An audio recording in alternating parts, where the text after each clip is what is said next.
안녕하세요. 저는 30대 후반의 여자입니다. 한때는 열렬하게 사랑했던 사람과 철천지 원수지간이 되어 다투다 보면 정말 인간에 대한 혐오까지 생길 정도로 마음이 지치게 됩니다. 특히나 그 인간이 정말 쓰레기같이 질 나쁜 인간이면 더더욱이요. 누구 이야기냐고요? 바로 제 전남편 이야기입니다. 저는 남편과 5년의 연애 끝에 결혼을 했고 서로 계획하에 퇴사 후 동네에 식당을 차렸습니다.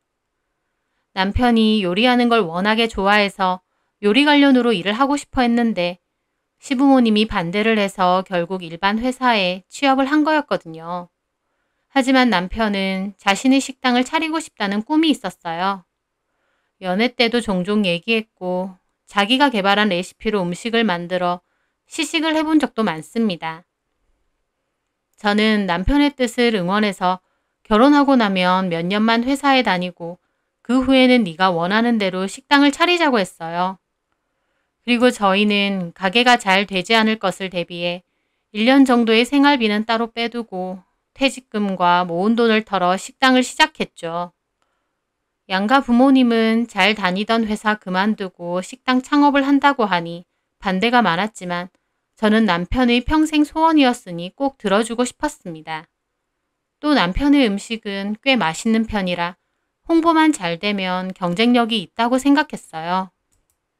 그렇게 식당을 열었고 남편은 요리를 전담하고 저는 홀을 맡아서 일을 함께 했습니다. 하지만 호기로운 시작과 달리 오픈빨이 끝나고 나서는 장사가 잘 되지 않았어요. 그래서 남편과 밤낮으로 연구를 해서 요리에 대한 부분도 보완을 해나갔고 다양한 홍보 방법도 모색했죠. 돈을 써서 마케팅 회사에 맡기는 방법도 있었겠지만 저는 제가 직접 홍보를 했습니다. 전단지 같은 홍보물은 저렴한 업체를 직접 찾아 인쇄를 받은 후 남편과 틈틈이 돌리러 다니기도 했고요. 젊은 사람들을 불러 모으기 위해 블로그나 SNS 등 인터넷 마케팅도 적극 활용했습니다. 저희 지역에서 활발하게 활동하는 블로거들에게 하나하나 정성스러운 체험단 쪽지를 보내기도 했고 리뷰 관리에도 힘을 썼습니다.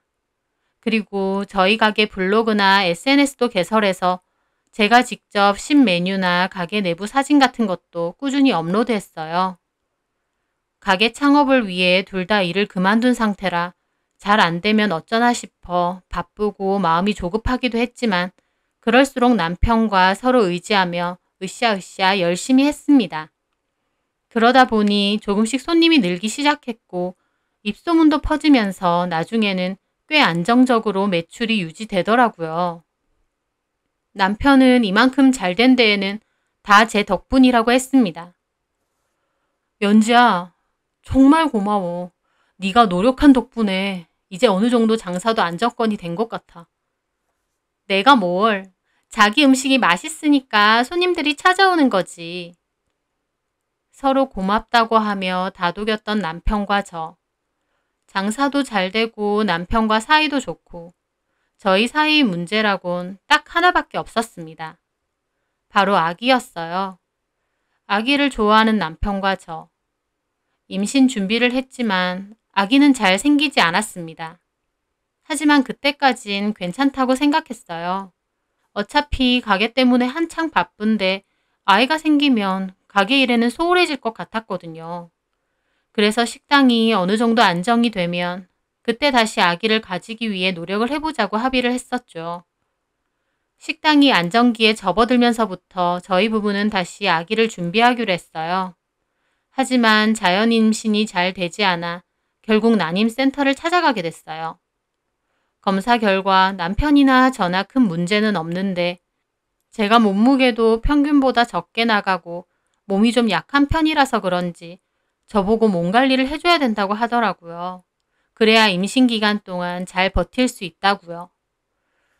그래서 일단 임신 준비를 위해 처방해주는 약도 복용하면서 운동도 하고 몸 관리를 하기로 했습니다.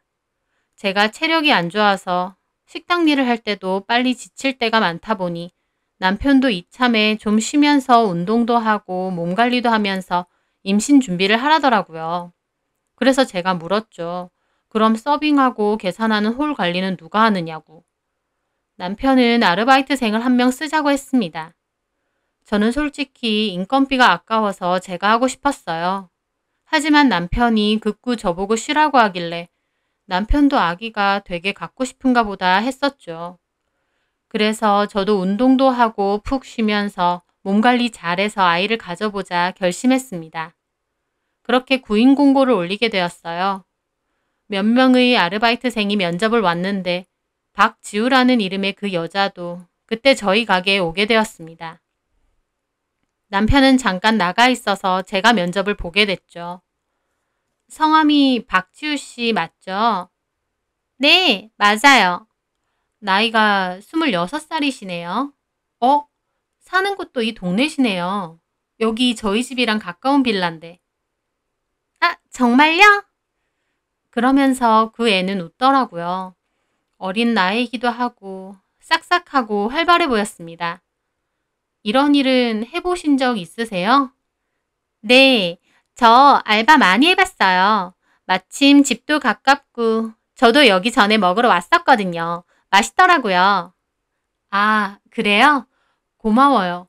만약 일하게 되면 언제부터 올 수 있어요? 저는 당장이라도 올 수 있어요. 여기 사장님이시죠, 언니가? 저는 그 말에 웃으며 말했습니다. 저희 남편하고 같이 해요. 요리하는 사람이 남편이에요. 아, 부부가 하시는 거구나. 그럼 다 같이 일하는 건가요? 아니에요. 저는 당분간 쉴 거라서 아르바이트를 구하는 거예요. 당분간 쉬세요? 그러면 다시 돌아오시면 저는 나중에 그만둬야겠네요? 임신 준비 때문에 쉬는 거라 만약 임신이 되면 그땐 더 일하기 힘들 것 같아요. 그래서 먼저 그만두시지 않으시면 쭉 일하실 수 있어요. 아, 그렇군요. 그러면서 제 배를 힐끗 보더라고요. 임신 준비 중이세요? 네. 아, 사장님네 애기는 좋겠네요. 이렇게 장사 잘 되는 집 아이로 태어나서. 여기도 잘 된 지 오래 안 됐어요. 이제 겨우 되고 있는 건데요, 뭐. 그렇게 얘기를 하다 보니 남편이 가게 안으로 들어오더라고요. 그 애는 일어나서 남편에게도 꾸벅 인사했습니다. 면접 오셨어. 아, 안녕하세요. 네, 박지우입니다. 예. 그렇게 간단한 면접을 하고 저는 연락을 주겠다고 했어요. 면접 본 사람이 3명 정도 되는데 그 중에선 지우, 그 애가 제일 나은 것 같더라고요. 집도 가까운 데다 오래 일할 생각도 있다고 했으니까요. 남편도 아까 슬쩍 봤지만 인상 좋아 보이더라며 그러자고 하더라고요. 그렇게 저희 부부는 그 애를 아르바이트생으로 채용하게 되었습니다. 그때까지만 해도 꿈에도 몰랐죠. 평온했던 저희 집으로 시커먼 불행이 걸어 들어오고 있다는 걸요. 초반에 일을 가르쳐 주다 보니 엄청 열심히 배우고 싹싹하더라고요. 그래서 한동안은 저와 같이 일을 했어요. 손에 익을 때까지. 그리고 그 애가 어느 정도 일에 익숙해지고 나서부터는 저는 가게 일은 그만두고 병원과 운동을 다니며 임신 준비를 시작했습니다. 체력이나 근력이 너무 안 좋다고 해서 근처 헬스장이나 PT도 받고 난임센터에서 시키는 대로 약도 먹고 난포 주사도 맞으면서 임신 준비를 열심히 했죠. 하지만 그런 노력에도 아이는 쉽게 들어서지 않았어요. 저는 너무 조급하게 생각하지 말고 천천히 준비해 봐야겠다 생각했죠. 그렇게 두어 달이 지났을 때였어요. 제가 직접 가게에서 일은 하지 않지만 그래도 집에 있으면서 가게 블로그나 SNS 관리는 여전히 열심히 하고 있었거든요. 그런데 다른 사람이 남긴 저희 가게 리뷰를 보는데 의아한 리뷰가 있더라고요. 여기 너무 맛집이네요. 부부가 하는 가게라는데 두 분 다 너무 친절해요. 남편분은 요리하고 아내분은 서빙하시는데 손발이 척척척 잘 맞으시는 것 같아요. 라고 써져 있는데 그 위에 사진에는 알바생과 남편 사진이 찍혀 있었어요. 아마 블로거가 가게 내부를 찍다가 그 둘도 같이 찍힌 모양이었습니다. 남편과 알바생을 부부라고 오해를 했네 라는 생각이 들었어요. 솔직히 기분 좋진 않지만 착각할 수도 있겠다 생각하고 대수롭지 않게 여겼죠. 그런데 최근에 올라온 다른 작성자의 리뷰도 봤는데 거기에도 소제목이 이렇게 적혀 있는 거예요. 부부가 하는 센스 만점 맛집. 또 부부라고 되어 있는 겁니다. 저는 뭐지? 싶었어요. 가게에서 남자와 여자가 같이 일을 한다고 무조건 부부라고 생각하지는 않잖아요. 근데 왜 이렇게 생각할까 좀 이상하더라고요. 저는 왠지 찜찜한 기분이 들었습니다. 하지만 애써 모른 척 넘어가려 했어요. 그런데 저는 회사 다닐 때 친하게 지냈던 회사 후배로부터 그 얘기를 듣게 되었습니다. 언니, 잘 지내죠? 어머, 재영씨, 어쩐 일이에요? 저 오늘 휴가라서 친구랑 이쪽 동네 놀러 왔거든요. 저 일부러 언니네 가게도 갔어요. 저번에 언니가 말해줬었잖아요. 근데 오늘 가보니 언니 없던데요? 아, 나 지금 임신 준비 중이라 가게 쉬고 있거든요. 제 말에 후배가 갸웃하더라고요. 임신 준비예요? 근데 언니네 식당 이름 미소 맞죠? 맞아요, 거기. 어라? 근데 남편분이 요리한다고 한 거 맞죠? 네. 이상하네. 저는 의아해서 물어봤죠. 뭐가요? 아니, 거기 여자분이 서빙하고 있었거든요. 근데 요리하는 분이랑 둘이서 엄청 다정해 보이는 거예요. 제대로 들은 건 아닌데 서빙하다가도 자기야 이것도 갖다 줘. 뭐 이런 얘기도 했던 것 같아서. 저는 그 말을 듣고 깜짝 놀랐습니다. 자기라고요? 네. 그래서 저는 그 남자분은 따로 고용한 요리사고 언니 남편 아닌 줄 알았어요. 정말 그렇게 들었어요? 솔직히 가게가 좀 시끄러워서 뚜렷하게 들은 건 아니에요. 근데 그거 아니더라도 그 두 사람 엄청 가까워 보이던데요. 막 일하면서 장난도 서로 치고 딱 봐도 부부나 연인 같던데. 저는 그 말에 심장이 덜컥 내려앉았습니다. 그러면서 얼마 전에 본 블로그 리뷰글도 떠오르더라고요. 남들이 부부라고 느껴질 만큼 그 두 사람이 그렇게 친해졌나 싶어서 머리가 어지랬습니다. 언니, 아, 네. 저기, 내가 괜한 말 한 건 아니죠? 아니에요. 일부러 우리 가게까지 와줘서 고마워요, 재영씨. 저기, 내가 다음에 연락할게요. 네, 언니. 그렇게 후배의 전화를 끊은 저는 눈앞이 캄캄해졌어요. 내가 모르는 사이 정말 그 두 사람이 그렇게 가까워졌나 싶더라고요. 사실 여자 알바생을 쓴다고 했을 때 저라고 이런 부분을 아예 걱정하지 않았던 건 아닙니다. 저희 친정엄마도 말리셨었어요.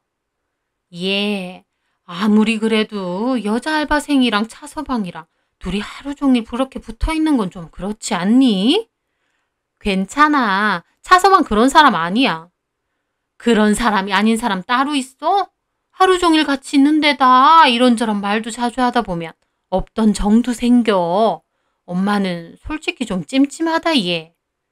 아휴, 괜찮아. 엄마에게 괜찮다곤 했지만 솔직히 저도 이렇게 하는 게 괜찮을까 싶긴 했어요. 하지만 한편으론 부부 사이에 그 정도 확신도 없으면 부부도 아니다 라는 생각도 있었죠. 어떻게 보면 아니란 생각이었어요. 내 남편은 절대 그럴 리 없을 거라는 무조건적이고 어리석은 믿음이요. 그날 저녁 남편에게 슬쩍 물어봤습니다. 자기야, 지우씨 일 잘하지? 자기랑 많이 친하겠네 이제? 친하긴 뭐, 그냥 같이 일하니까. 실은 요새 올라오는 우리 식당 리뷰들 보니까 자기랑 지우씨랑 부부인 줄 아는 사람들 많더라. 그런 글도 있었어? 부부가 하는 식당인데 손발이 척척 맞다느니 그런 리뷰가 한두 개가 아니야. 왜 그렇게 생각들 하지? 지우가 워낙 싹싹하고 친절하게 대하니까 그런 줄 알았나 보지 뭐. 저는 그때 좀 놀랐어요. 남편은 자연스럽게 지우라고 부르더라고요. 지우? 이제 지우라고 불러? 같이 일하면 편하게 불러야지. 언제까지 지우씨 그러냐? 그러더니 남편은 한숨을 쉬는 겁니다. 여보, 근데 왜 그렇게 예민하게 생각해? 지우, 우리 가게 위해서 열심히 일해줘. 근데 이런 오해한다는 거 알면 기분 나쁠 거야. 나도 마찬가지고. 하루 종일 쉬지도 못하고 일하다 왔는데 자기가 그렇게 말하니까 나도 좀 섭섭하다. 남편은 자기가 되려 섭섭하다고 하더라고요. 내가 예민한 거 맞지? 당연하지. 그럼 지우랑 내가 무슨 사이라도 된다는 거야? 블로그 리뷰야 손님들이 그냥 착각하고 올릴 수도 있는 거고. 솔직히 사장이랑 알바생이 사이 안 좋아서 말 한마디 안 하고 인상 쓰고 있는 가게 당신 같으면 가고 싶겠어? 그건 아니지. 그래. 어떻게 보면 이렇게 손발 잘 맞고 일 잘해주는 알바생 구하는 거 쉽지 않아. 나는 오히려 고맙구만. 자기는 집에서 쉬면서 그런 생각이나 하고 있어? 남편 말을 듣다 보니 이상하게 말을 하는 거예요. 남편하고 그 애는 열심히 일만 하는데 집에서 쉬는 제가 엉뚱한 상상을 하며 애먼 사람을 잡는다는 식으로요. 나도 이런 말 하기 싫어. 근데 내 회사 후배가 일부러 우리 가게 팔아주러 왔는데 지우 씨가 당신더러 자기야 그랬다고 하는 걸 들었대. 그 말에 남편은 노골적으로 비웃었습니다. 소설 쓴다 소설 써. 그 후배 뭐야? 소설? 그래 자기라고 했다고? 그 후배는 왜 이상한 소리를 해서 분란을 일으켜? 이상한 소리가 아니라 들었다고 얘기해 준 거야. 진짜 확실히 들었대? 아니 뭐 가게가 시끄러워서 확실히까진 아닌데 것 봐. 확실하지도 않은 걸로 사람을 이렇게 매도해? 나 기분 나빠질라 그러네. 하루 종일 불 앞에 서서 개고생하며 요리했는데 어떻게 나를 의심하면서 그딴 식으로 얘기를 해? 남편은 흥분해서 화를 내더라고요. 저는 좀 아차 싶었습니다. 확실한 증거가 있는 것도 아닌데 내가 너무 생각 없이 물어봤나 싶었어요. 그래서 제가 일단 미안하다고 했죠. 의심한 건 아니야. 그냥 물어본 거지. 기분 나빴다면 미안해. 자기가 지우 씨랑 그런 거 아니면 내 말 기분 나쁠 만도 해. 기분 나쁜 정도가 아니야. 진짜 섭섭하다. 그리고 남편은 방으로 들어가 버렸습니다.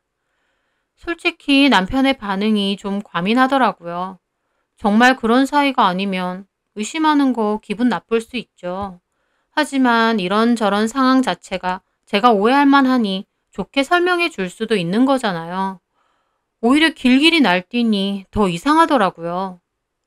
먹긴 놈이 썩낸다는 속담이 있듯이 저는 정말로 머지않아 그 년놈들의 실체를 보게 되었습니다. 그날은 아침에 운동을 가려고 했다가 몸도 피곤하고 마음도 뒤숭숭해서 그냥 안 갔거든요. 그렇게 집으로 오려다가 문득 남편네 가게로 발걸음을 옮겼습니다. 그전까진 가게에 가면 간다고 남편에게 말을 하고 갔는데 그날은 무턱대고 간 거였어요. 시간은 한창 오픈 준비 중인 시간이었습니다. 그렇게 남편 가게 근처로 가서 멀찌감치 남편네 가게를 물끄러미 봤어요. 남편 가게는 통유리로 되어 있어서 밖에서 안이 다 보이거든요. 알바생 그 애는 테이블을 닦고 있었어요. 남편은 주방에서 식재료를 준비하고 있었고요. 대화 한마디 없이요.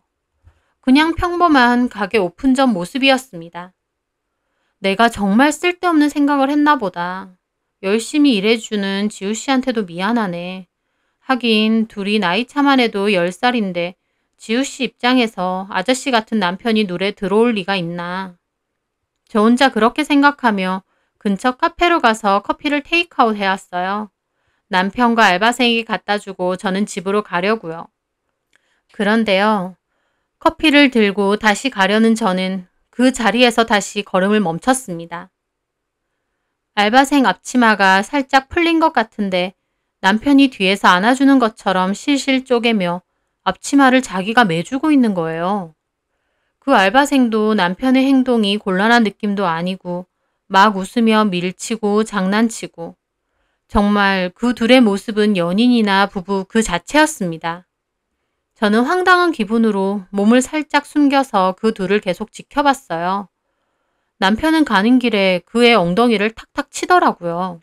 기가 막혔습니다.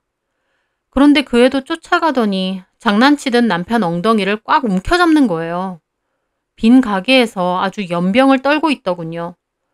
저는 더는 못 참고 그대로 가게 안으로 들어갔습니다. 알바생은 오픈 전이에요 라고 하려다가 저를 보고 움찔 놀라더군요. 사모님! 그 말에 주방에 있던 남편도 나왔어요. 저는 그대로 들고 있던 아이스 커피를 남편 얼굴에 뿌려버렸습니다. 으아! 이게 뭐야! 그리고 나머지 하나도 뚜껑을 따서 그의 얼굴에도 뿌려버렸어요. 아! 뭐 하는 짓이야? 미쳤어? 너네 둘 뭐 하는데? 나 밖에서 다 봤어. 뭘 봤는데? 껴안고 엉덩이 치고 쟤는 네 엉덩이 주물럭거리고 아주 놀고 있네? 바람 아니라며. 오해하는 거 기분 나쁘다며. 근데 가게에서 대놓고 이러고 있냐? 통유리라서 밖에서 훤히 다 보이는데? 제 말에 남편은 오히려 자기가 더 큰 소리였어요. 지금 뭔 소리 하냐? 꿈 꿨어? 앞치마 풀어졌길래 다시 매준 것뿐이고 그러다 손이 스친 것뿐이야. 지랄도 정도껏해. 얘는 손이 없어, 발이 없어. 네가 앞치마는 왜 매주는데? 그리고 내가 둘이서 엉덩이 치고 만지고 하는 거 밖에서 다 봤는데 어디서 헛소리야? 남편과 저는 큰 소리로 싸우기 시작했어요. 그 와중에 지우개는 궁시렁거리며 물티슈로 지 옷하고 머리를 닦고 있더라고요. 저는 그 애한테 물었죠. 야, 네가 말해봐. 사장 엉덩이는 왜 주물러? 제 말에 그 애는 짜증난다는 표정만 지으며 아무 말도 하지 않더라고요. 남편은 옆에서 자기가 더 열을 냈습니다. 우리가 언제 그랬냐고. 저는 남편 말을 쌩까고 그 애에게 다가가서 다시 물었어요. 네 입으로 얘기해봐. 남의 남편 엉덩이는 왜 주무르냐고. 알바라고 뽑아놨더니 이딴 짓이나 저질러? 저는 그렇게 말하며 그 애의 어깨를 밀었어요. 그런데 그 애가 제 손을 탁 치더니 말하는 거예요. 손대지 마세요. 신고할 거예요. 뻔뻔한 반응에 기가 막혔어요. 저한테 들켰으면 최소한 민망해라도 하던가 자기가 오히려 더 기분 나쁜 얼굴이더라고요. 저는 그 순간 눈이 돌아 그 기집애에게 달려들려고 했어요. 저도 그 순간은 눈에 뵈는 게 없었습니다. 신고? 이게 뚫린 입이라고. 그러면서 그의 옷을 잡아당기려는데 걔가 갑자기 저를 확 밀어 넘어뜨리는 거예요. 제가 체구도 작고 힘도 없다 보니 그대로 의자들과 함께 뒤로 나자빠졌어요. 그런데 넘어진 것보다 더 기가 막힌 건 그 기집애의 다음 말이었죠. 내 몸에 손대지 말라고 했지? 나 임신했거든? 그 말에 가게는 순간 정적이 흘렀습니다. 정말 생각지도 못한 말에 저는 몸과 머리가 얼어붙더라고요. 남편도 몰랐는지 입이 떡 벌어져서 물어보는 거예요. 뭐라고? 임신했어요. 4주차. 병원 가서 피 검사했는데 임신 맞대요. 그 애의 말을 듣는데 하늘이 무너진 것 같다는 말이 무슨 말인지 알겠더라고요. 너 지금 그게 무슨 말이야? 임신? 그럼 그 애가 내 남편 애라는 거야? 그 애는 아무 말도 하지 않았습니다. 침묵한다는 건 맞다는 뜻이겠죠. 저는 너무 기가 막힌 상황에 자리에서 일어날 생각도 못하고 바닥에 계속 주저앉아 있었습니다. 남편은 쓰러져 있는 저를 일으켜줄 생각도 없이 자기 머리만 감싸더라고요. 임신이라니 왜 말 안 했어? 안지 얼마 안 됐고 솔직히 지금 고민 중이라서요. 진짜 내 애란 말이야? 네. 기억 안 나요? 그날? 그날 아주 둘 다 지랄 연병을 하고 있더군요. 저는 그 순간 제가 투명인간인 줄 알았어요. 이것들이 진짜 미쳤나 싶은 생각에 겨우 정신을 부여잡고 자리에서 일어났죠. 이게 무슨 개소리들이야. 너네 뭐야? 미쳤어? 너는 같이 일하는 알바생이랑 바람질하다가 임신시키고 너는 일한 지 몇 달 만에 유부남 사장이랑 놀아나서 임신을 하니? 이게 무슨 개 같은 막장이야? 제가 막 소리를 지르니 남편이 뭐라는 줄 아세요? 소리 그만 질러! 얘 놀라잖아! 남편의 그 말에 저는 제가 알고 있던 모든 세상이 다 무너지는 느낌이었어요. 나와 5년을 연애했던, 결혼하고 동거동락했던, 함께 사업을 구상하고 준비하고 힘들 때 서로를 다독이며 으쌰으쌰했던 나의 남편은 이제 없어졌다는 실감이 또렷하게 들었거든요. 제가 너무 충격을 받아 멍하게 있는데 남편은 제가 그러던지 말던지 그 애를 부축해 자리에 앉히더라고요. 남편은 제가 이 자리에 없는 양, 제 존재는 아무것도 아닌 양 아무렇지 않게 그 애를 먼저 챙기며 달래고 있었고 저는 이 말 같지도 않은 상황 앞에서 정신이 아득해져 도망치듯 가게를 쫓아나왔습니다. 제가 가게를 그렇게 뛰쳐나오는 와중에도 남편은 저를 따라 나오지도 않았어요. 남편의 눈에는 그 애밖에 안 보였던 것 같아요. 집으로 겨우 돌아온 저는 믿기지 않는 현실에 펑펑 울었습니다. 살면서 처음으로 죽고 싶다는 생각이 들었어요. 내 반쪽이라고 믿었던, 정말 사랑했던 남편이 아무렇지 않게 날 배신하고 내가 안중에도 없다는 사실이 정말 괴롭더라고요. 저는 괴물처럼 소리 지르며 미친 듯이 울고 또 울었습니다. 몇 시간 동안 탈진할 만큼 운 저는 죽을 것 같은 기분에 친정엄마께 겨우 전화를 했어요. 엄마는 제 목소리를 듣고 너무 놀라시더라고요. 연지야, 너 목소리가 왜 그래? 무슨 일 있어? 엄마, 나 좀 데리러 와줘. 나 죽을 것 같아. 무슨 일이야 도대체? 일단 알겠어. 너 집에 있는 거지? 그렇게 오열하면서 거실에 쓰러져 있으니 엄마랑 아빠가 오셨어요. 엄마와 아빠는 제 모습을 보고 너무 놀라하시며 저를 데리고 응급실로 가셨어요. 병원에서는 일시적인 탈진과 탈수 증세라며 링거를 꽂아주더라고요. 연지야, 너 왜 이래? 무슨 일 있어? 차서방이랑 무슨 일 있는 거야? 저는 엄마의 말에 다시 눈물을 터뜨리며 있었던 일을 다 말씀드렸어요. 엄마나 아빠도 제 말을 듣고 기막혀 하시더라고요. 아빠가 당장 쫓아가 그놈 죽일 거라고 하는 걸 엄마가 겨우 뜯어말렸습니다. 별 볼 일 없는 거 너 행복하게 해준다고 큰 소리 쳐서 그거 하나 믿고 시집 보냈더니 이런 버러지만도 못한 새끼가. 차서방 진짜 미친 거 아니야? 바람 핀 것도 모자라 임신? 부모님이 너무 흥분해서 큰 소리를 내자 간호사가 와서 조용히 해달라고 부탁할 정도였습니다. 하지만 그럼에도 부모님의 흥분은 가라앉지 않았습니다. 당연하시겠죠. 잘 사는 줄 알았는데 이런 뒤통수를 맞은 건 부모님도 마찬가지였으니까요. 저희 부모님은 저를 친정집으로 데리고 가셨어요. 그리고 엄마는 저희 어머님께 전화를 걸어서 자식 교육을 어떻게 시키는 거냐고 길길이 날뛰었습니다. 저는 침대에 누워 있었는데 엄마가 화내시는 게 다 들리더라고요. 그리고 아빠는 남편에게 전화를 걸어 장사고 뭐고 당장 집으로 오라고 하셨어요. 전화를 끄는 아빠는 씩씩거리더군요. 뭐 이런 미친 놈이 다 있어. 내가 당장 오라니까 손님 있어서 지금은 안 된단다. 지가 지금 장사할 정신이야? 당장 내가 가게로 가서 다 엎어버릴 거야. 어휴, 참아요. 그래서 안 온대요? 지금 손님들 나가면 온대. 이거 미친놈 아니야? 그럼 일단 기다립시다. 우리도 흥분을 좀 가라앉혀야 돼요. 연지가 다 죽은 꼴로 저러고 있는데 어떻게 흥분을 가라앉혀? 일단 차서방, 아니 그놈 오면 얘기를 들어보고요. 그렇게 2-3시간 후 남편이 삐죽거리며 저희 집에 왔습니다. 진짜 비겁한 게 자기만 오면 저희 부모님이 가만 안 있을 것 같으니 시부모님도 같이 모셔왔더라고요. 양가 부모님과 남편, 그리고 저는 다 같이 거실에 둘러앉았습니다. 저는 혹시나 해서 폰으로 녹음 기능도 켜두고 옆에 앉아 있었어요. 연지한테 얘기 다 들었는데 너무 기막혀서 믿기지가 않네. 다 사실인가? 어떻게 들으셨는지 모르겠는데요. 남편 놈은 뚱한 얼굴로 대답하더라고요.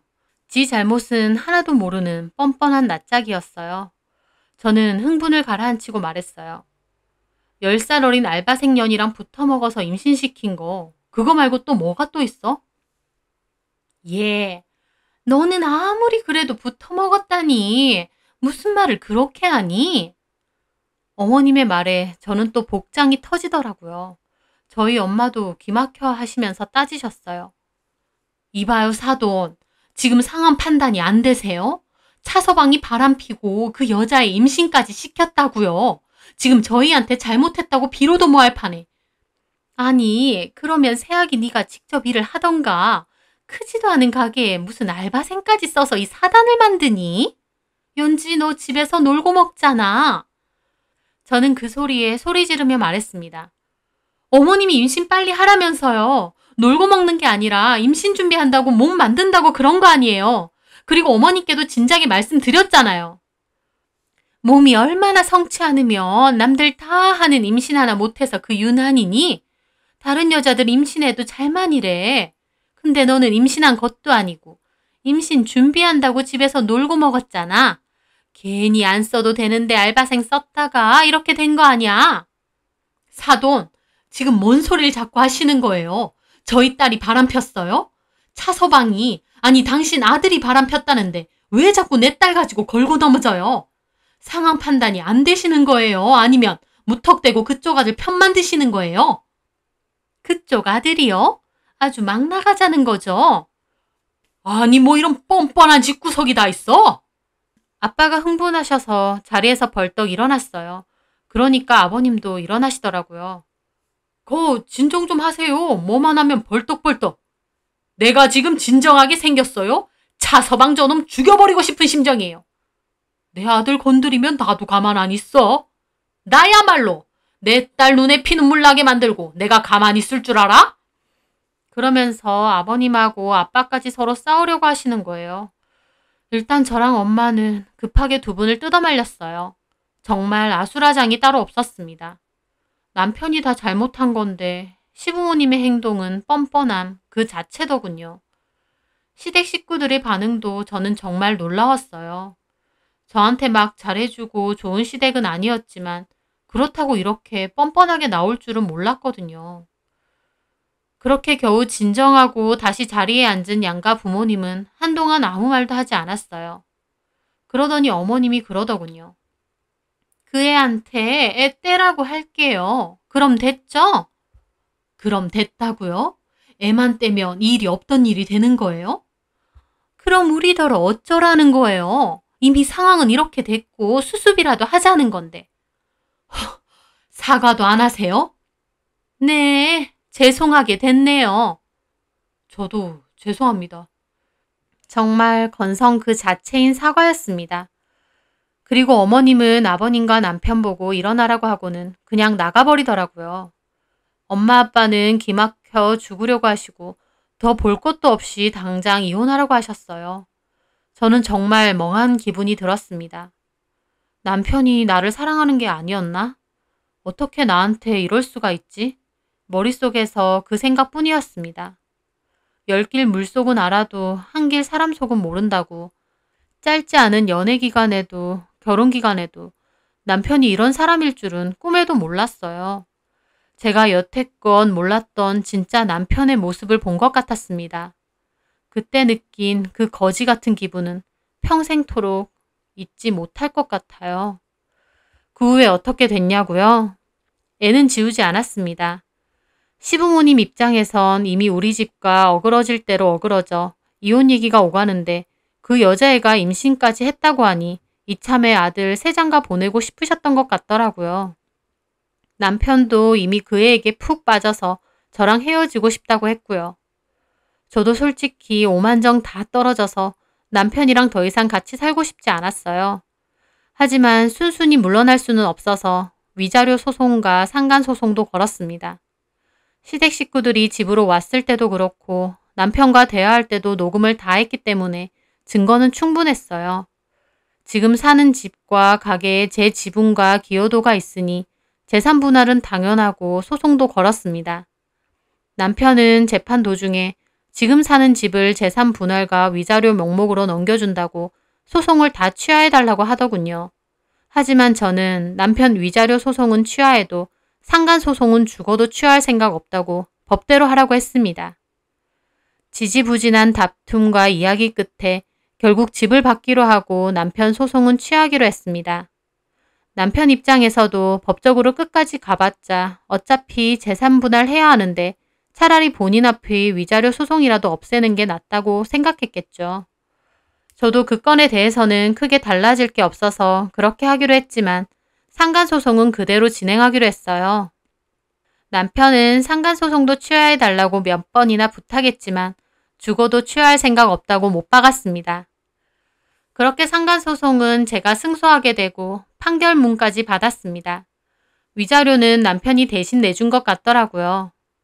그 과정을 통해 남편과 저는 완전히 끝이 났어요.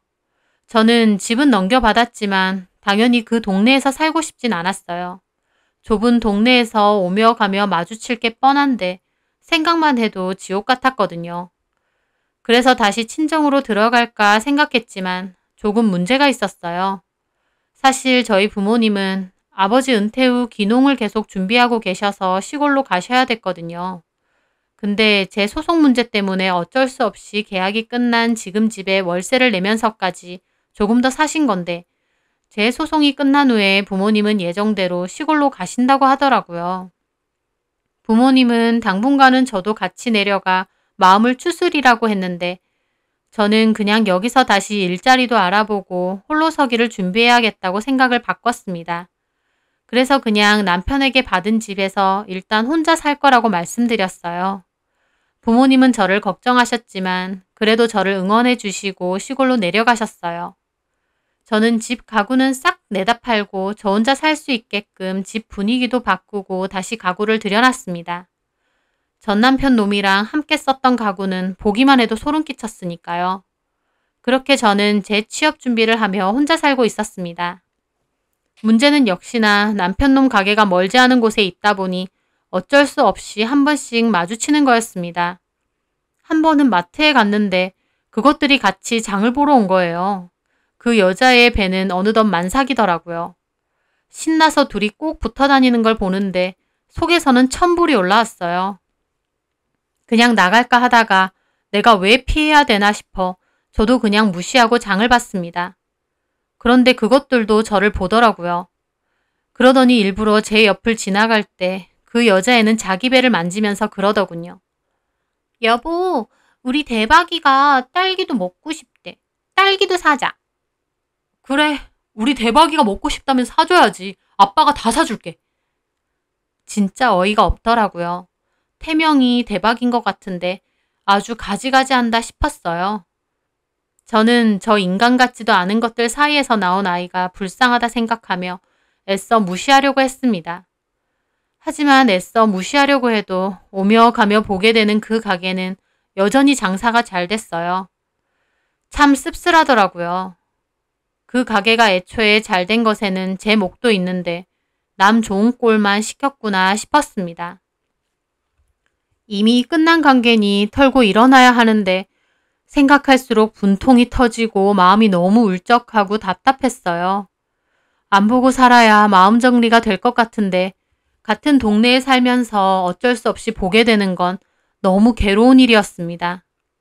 그래서 그냥 이 집은 내놓고 부모님 말처럼 시골에 따라 내려갈까 싶기도 했어요. 취업보다는 일단 제 마음을 추슬러야겠더라고요. 그런데 제가 힘들어하는 걸 본 친한 친구의 추천으로 마음공부 동호회를 나가게 됐어요. 저처럼 심신이 지쳐있거나 상처를 받은 분들이 모여 서로의 이야기를 들어주고 위로해주는 그런 모임이라고 하더라고요. 친구도 전에 거기에 다녔는데 도움 많이 받고 지금은 안 나간다고 했었고요. 처음엔 이상한 사이비 모임 아닌가 싶어서 고민됐는데 막상 나가보니 다 평범하신 분들이고 정말 친구 말대로 서로의 상처나 힘든 점을 터놓고 얘기하는 모임이었어요. 차분한 분위기 속에서 서로의 힘들었던 점도 이야기하고 이해해주고 명상도 하고 서로 어떤 방법으로 마음을 훈련시키고 위로받았는지 알려주기도 하고요. 저도 그곳에 나가면서 아, 나만 힘든 게 아니구나. 나보다 더 힘든 일을 겪었지만 꿋꿋하게 잘 버티며 사시는 분이 많구나 라는 생각을 하며 위안을 많이 받았습니다. 그러면서 저도 조금씩 저에게 일어난 이 끔찍한 일을 좀 더 가볍게 여기면서 제 스스로의 상처를 치유하는 법을 배우기 시작했어요. 그 과정에서 그 남자를 만나게 됐습니다. 그분 역시 마음공부 동호회에 종종 오시던 분인데 인상이 참 서글서글하고 좋으셨어요. 서로의 상처를 얘기할 때 알았는데 그분과 제 상처도 비슷하더라고요. 그분 역시 사랑했던 아내가 외도를 해서 이혼을 했다고요. 그분의 괴로운 마음을 들으니 저도 너무 공감돼서 눈물이 막 나더라고요. 그리고 제 얘기를 할 때도 그분이 많이 공감하고 이해해 주시더라고요. 그렇게 저희는 개인적인 대화도 점점 하면서 가까워졌어요. 그 남자의 직업은 한의사였습니다. 저도 지나가면서 본 적 있는 제법 규모가 있는 한방병원의 공동 원장이라고 하더라고요. 이혼한 아내는 동창이랑 바람이 나서 일방적으로 이혼을 요구했다고 했습니다. 그분은 아내를 설득도 하고 화도 내고 온갖 방법을 다 썼지만 아내의 완강한 마음에 결국 이혼을 해줬는데 사랑한 만큼 큰 배신감을 느껴 아직까지도 우울하고 공허해질 때가 많다고 하더라고요. 저도 무슨 느낌인지 너무 잘 알기에 서로의 마음을 터놓고 이야기할 때가 많았습니다. 그러면서 나중에는 따로 안부 연락도 하고 밥도 먹게 되면서 더욱 친해지게 되었어요. 처음에는 그냥 같은 일을 겪은 동지나 친구 같은 느낌이었는데 만날수록 사람 자체가 참 괜찮더라고요. 직업도 괜찮고 큰 한방병원을 운영하는데도 사람이 허세나 잘난 척 하는 것도 없고 오히려 진중하고 소박하다는 느낌을 많이 받았습니다. 그리고 그분도 저에게 같은 마음을 느낀 듯 했어요. 저희는 자연스럽게 만남을 가지다가 결국 사귀게 되었습니다. 다시는 사람도 못 믿고 남자도 안 만날 거다 다짐했는데 생각보다 빨리 또 다른 인연이 찾아오더라고요. 처음엔 이 사람도 날 배신하지 않을까 경계하는 마음도 들었지만 또 한편으론 나중에 어찌 됐건 지금 당장은 마음 가는 대로 하고 싶었어요.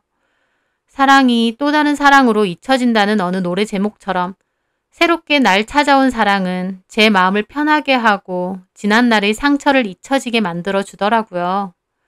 그렇게 좋은 만남을 가져오고 있었어요. 그런데 저희 집 근처 카페에 갔다가 우연히 전 남편 놈과 그 여자애가 와서 마주치게 되었어요. 그것들은 이제 아기가 태어났는지 유모차를 끌고 다니더라고요. 마주치기 싫은데 자꾸 마주치니 너무 짜증나더라고요. 저는 남자친구에게 그냥 나가자고 했습니다. 그리고 가게 밖의 주차장에 남자친구 차에 올라타려는데 전 남편 놈과 그 여자애가 제 남친 차를 빤히 보고 있더라고요. 남친은 외제차 중에서도 꽤 고급 라인을 타고 다녔어요. 전 남친이 벙찐 얼굴로 보고 있는데 그때 약간 통쾌하기도 하더라고요. 왜냐면 전 남편이 멋있다고 자기도 돈 많이 벌어서 갖고 싶다고 했던 바로 그 차거든요.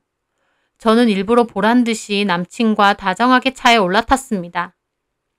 그 전에는 둘이서 아기 태명 부르며 대박이니 어쩌니 사람 속을 긁었는데 저도 왠지 한 방 먹인 것 같아 좋더라고요.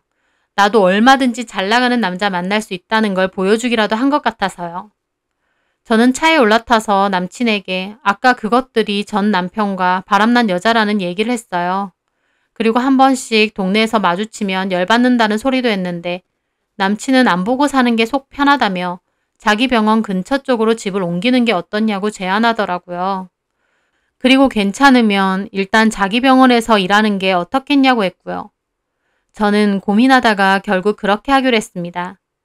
하루라도 빨리 지난 날은 잊고 새 인생 살아야 되는데 그것들을 우연이라도 볼 때마다 자꾸만 과거로 돌아가는 것 같았거든요.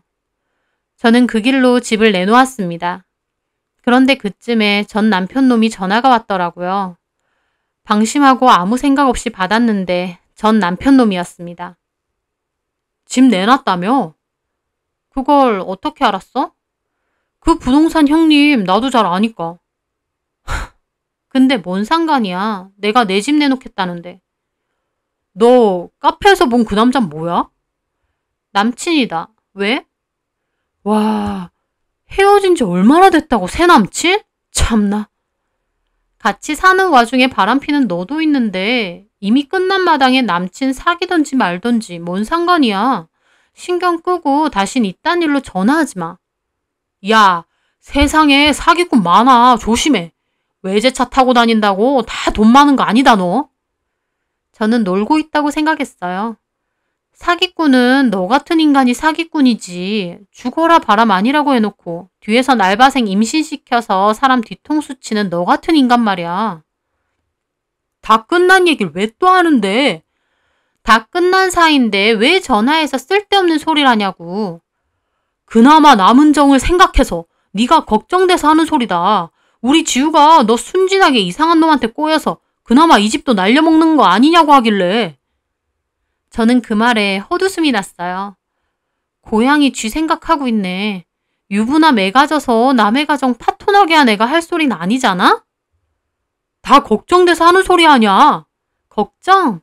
진짜 웃기네. 너나 그년이나 뭔데 내 걱정을 해? 걱정하는 게 아니라 내가 벌써 괜찮은 남자 만나는 것 같으니 배알 꼴려서 전화했겠지. 경고하는데 다시는 전화하지 마라. 저는 그렇게 전화를 끊었습니다. 진짜 황당하고 기분 나쁘더라고요.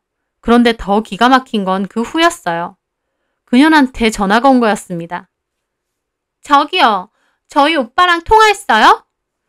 저는 이것들이 돌아가면서 가지가지하네 싶었어요. 너 전화 잘했다. 네 남편 보고 전화 제발 좀 하지 말라 그래. 헤어졌는데 왜 통화하는데요? 아직도 우리 오빠한테 미련 남았어요? 진짜 구질구질하네. 너는 수신 발신도 모르니? 네 남편이 나한테 전화했다고. 그러니까 전화를 해도 그쪽이 안 받으면 되잖아. 끝난 마당에 왜 찝쩍거리냐고. 완전 막무가내였어요. 저는 똑같이 열을 올리다가 이 기집애가 불안한가 보다 싶어서 일부러 약 올리듯 말했죠. 네가 상간녀라고 남들도 그렇게 보이나 보네? 네 남편이 일방적으로 전화해서 실수로 받은 걸 어쩌라고. 나한테 이럴 게 아니라 네 남편한테 말해. 제발 나한테 관심 좀 끄라고. 이 미친 것들이 왜 돌아가면서 난리야? 오빠는 내가 알아서 할 거야. 그러니까 너 우리 오빠 연락 와도 받지 마. 알았어? 이 기집애가 반말까지 하면서 완전 막 나가더라고요. 상간 소송까지 당해도 위자료 몇 푼 낸 거 말고 실질적으로 문제가 없으니 정신 못 차린 것 같더라고요. 이것들이 진짜 쌍으로. 지가 임신도 처 못해서 이혼 당한 걸 나한테 소송까지 걸고. 아직도 모르겠니?